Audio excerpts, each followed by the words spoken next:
안녕하세요, 제이제입니다. 오늘은 여자가 하는 은밀한 상상에 대해서 말씀드려 볼게요. 그럼 바로 시작할게요.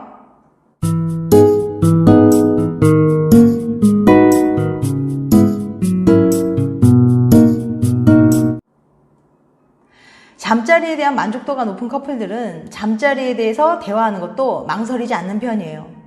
오늘 좋았다는 칭찬도, 그 자세에 별로였다는 불만도 우리의 잠자리 라이프를 위해서 필요하다는 거 알고 있으니까요. 하지만 이건 어떠세요? 난 사실 손 묶고 하고 싶어. 한 번쯤 차에서 해보고 싶은데. 잠자리 얘기는 해도 잠자리 판타지 얘기는 못하겠다고요? 만약 그렇다면 지금부터 집중해주세요. 얘기하면 더 좋아진다. 네바다 대학의 랜달 브라운 교수에 따르면 서로 잠자리 판타지를 공유하는 게 커플들에게 좋은 영향을 준다고 합니다. 랜달 교수가 평균 연애 기간이 1년 6개월인 커플 265명에게 설문조사를 진행했는데요. 결과를 보니까 잠자리 판타지에 관해 얘기할수록 커플의 잠자리 만족도뿐만 아니라 관계 만족도도 높았다고 해요. 왜 그럴까요? 첫 번째, 솔직한 잠자리를 할 수 있다. 서로 다른 두 사람에겐 어떤 잠자리 하고 싶냐고 물었을 때 과연 두 사람이 똑같은 잠자리를 상상할까요? 잠자리엔 정답이 없어요. M만 해도 사람마다 원하는 게 엄청 다양할 거란 말이죠. 내가 하고 싶은 건 따로 있는데 다들 이렇게 하니까 라는 이유로 틀에 박힌 잠자리만 한다면 정말 지루할 거예요. 잠자리 판타지에 관한 대화는 뻔한 잠자리에서 벗어날 수 있는 기회를 마련해 줍니다. 단도직입적으로 서로의 취향을 드러낼 수 있기 때문이죠. 이게 좋아? 저게 좋아? 라고 묻는 것보다는 자기 잠자리 판타지가 뭐야? 라고 묻는 게 훨씬 빠르고 효율적이니까요. 이렇게 잠자리 판타지는 솔직하고 즐거운 잠자리로 향하는 지름길이 되어준답니다. 두 번째, 두 사람이 더 친해진다. 내 잠자리 판타지를 이곳저곳 얘기하는 분 혹시 계신가요? 사실 잠자리 판타지는 아주 친한 친구에게도 말하기 망설여지는 법이에요. 아주 개인적으로 민감한 주제니까요. 내 밑바닥까지 드러내도 괜찮을 그런 믿음직한 사람과 나눌 수 있는 주제란 말이에요. 애인에게 잠자리 판타지를 얘기한다는 건 상대를 그만큼 믿고 친밀하게 여긴다는 뜻이죠. 그 사실을 알고 있기에 잠자리 판타지에 대해서 대화하고 나면은 두 사람 사이에 끈끈함이 더 생깁니다. 나를 이만큼 믿어주는구나. 우리는 이런 얘기도 나누는 사이야 하면서요. 마치 두 사람 사이에 특별한 비밀이 생긴 것처럼 말이죠.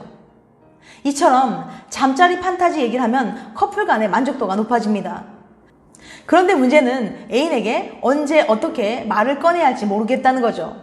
무엇보다 내 판타지를 상대가 이상하게 생각할까봐 걱정도 되고요. 그래도 용기를 내서 애인에게 얘기해보는 건 어떨까요? 역겨움을 잘 느끼면 잠자리에 문제가 생긴다? 전체 여성의 40%, 남성의 30%가 성기능에 크고 작은 문제를 겪고 있다는 연구 결과가 있습니다. 그만큼 잠자리와 관련된 문제로 고민하고 있는 사람들이 많이 있다는 뜻이죠. 그래서 오늘은 즐겁고 행복한 잠자리에 걸림돌이 될 수 있는 문제 하나를 얘기해 보려고 합니다. 그로닝겐 대학의 심리학과 피터 대윤 교수는 성기능에 문제가 있는 여성들을 대상으로 한 실험을 진행했어요. 대윤 교수가 관심을 두고 있었던 문제는 질경련이었습니다. 이 병은 여성의 질 근육이 수축해서 정상적인 성생활을 할 수 없게 만드는 질병인데, 이 병의 발병 원인은 의학적인 요인도 있지만 심리적인 요인도 있는 것으로 알려져 있어요. 대윤 교수는 역겨움을 쉽게 느끼는 사람일수록 이 병에 잘 걸릴지 모른다는 의심을 가지고 있었습니다. 왜 이런 의심을 가지게 되었는지는 뒷부분에서 설명드릴게요. 그래서 이 병을 앓고 있는 여성 20명과 일반인 30명을 대상으로 특정 상황을 주고 얼마나 역겨움을 느낄 것 같은지 물어봤습니다. 예를 들면 이런 상황이었어요. 맨발로 콘크리트를 걷다가 지렁이를 밟았다. 화장실에 갔는데 변기가 막혀 있었다. 적나라한 사고 현장을 목격했다. 여기서 추가적으로 참가자의 개인적 성향도 물어봤어요. 공공 화장실에서는 어떤 부분도 몸에 닿지 않도록 주의하시나요? 가장 좋아하는 수프가 있습니다. 그런데 누군가 한 번도 쓰지 않은 파리채로 수프를 저었습니다. 정말 배고픈 상황이라면 먹을 수 있나요? 자, 그룹 간의 역겨움을 느끼는 정도의 어떤 차이가 있었을까요? 놀라운 결과가 나왔습니다. 역겨움을 느끼는 정도가 질경련이 있는 여성은 63점, 일반 여성은 49점으로 나왔어요. 그러니까 질경련을 앓고 있는 여성은 일반 여성들에 비해서 22%나 역겨움을 더 잘 느끼는 것으로 나타난 거죠. 도대체 역겨움과 성기능 사이에 어떤 관계가 있는 걸까요? 대용 교수님은 이렇게 설명합니다. 역겨움이란 감정은 병균으로부터 몸을 방어하기 위한 하나의 수단으로도 알려져 있어요. 우리가 병에 걸릴 수 있는 더러운 환경을 피하게 만들어주는 거죠. 어떻게 보면 몸을 건강하게 유지하는 데 꼭 필요한 수단입니다. 그런데 문제는 그게 과할 경우예요. 아시겠지만 기본적으로 스킨십은 약간 역겨운 행동이죠. 아무리 사랑하는 사람이라도 체액을 교환하는 행동이니까요. 그래서 이미 우리 몸은 스킨십을 할 때 역겨움을 줄이는 메커니즘을 가지고 있어요. 하지만 역겨움을 쉽게 느끼는 사람은 스킨십 할 때도 역겨움을 느끼고 이로 인해 성기능에 문제가 생기는 것으로 보입니다. 심리적 문제. 성기능의 문제는 크게 의학적인 원인과 심리적 원인으로 나눠볼 수 있어요. 의학적인 문제는 약물 치료 등을 통해 고칠 수 있지만 심리적인 문제는 스킨십 자체를 좀 더 편안하게 인식하는 과정이 필요합니다. 심할 경우에는 상담이나 치료가 필요할 수도 있지만 환경의 변화만으로도 많이 나아질 수 있어요. 역겨움을 쉽게 느끼는 사람은 더럽게 느껴지는 장소에서는 마음이 불편해서 몸이 마음대로 되지 않을 가능성이 높거든요. 이건 실제로 깨끗하냐 더럽냐의 문제는 아니에요. 어떻게 느껴지느냐가 더 중요하죠. 만약 스킨십에 문제가 있다면 두 사람이 좀 더 편안함을 느낄 수 있는 깨끗한 장소를 찾아보는 것도 큰 도움이 될 거예요. 왜 키스는 더럽게 느껴지지 않을까? 남의 침을 삼킨다고 상상해보세요. 아니면 누가 쓴 칫솔로 이를 닦는다는 상상이어도 상관없어요. 아마 약간 역겨운 느낌이 들 거예요. 그런데 이상하죠?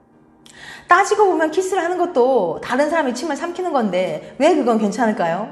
아니, 오히려 좋은 느낌이 드는 걸까요? 대체 어떤 비밀이 숨겨져 있는 걸까요? 흥분과 역겨움에 관한 실험. 네덜란드의 샤르메인 보구 교수는 이러한 비밀을 풀기 위해서 재미있는 연구를 했는데요. 보구 교수는 90명의 여대생을 모집한 후 이들을 두 그룹으로 나눴어요.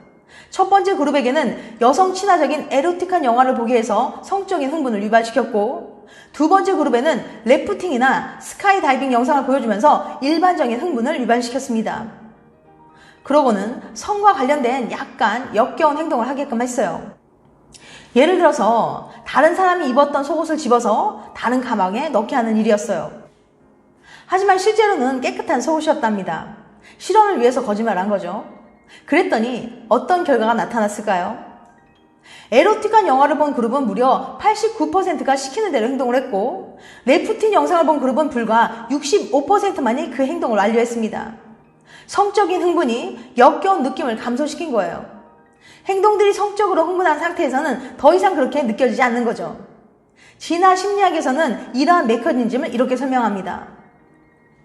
이과 같이 외부와의 접촉이 이루어지는 기관은 세균에 취약하기 때문에 역겨움이라는 감정을 통해서 스스로를 방어합니다. 하지만 다른 사람과 성적인 행동을 할 때도 역겨움을 느끼면 안 되기 때문에 성적으로 흥분했을 때는 역겨움이 둔감해지도록 하는 거죠. 이렇게 보면 사람의 몸은 참 신기한 것 같아요. 이유야 어떻든 간에 이러한 메커니즘 덕분에 사랑하는 사람과의 키스가 솜사탕보다 더 달콤하다고 느껴지니 이 얼마나 좋은 일인가요? 지금까지 여자가 하는 은밀한 상상에 대해서 말씀드렸어요. 다음엔 더 재밌고 유익한 영상을 찾아뵐게요.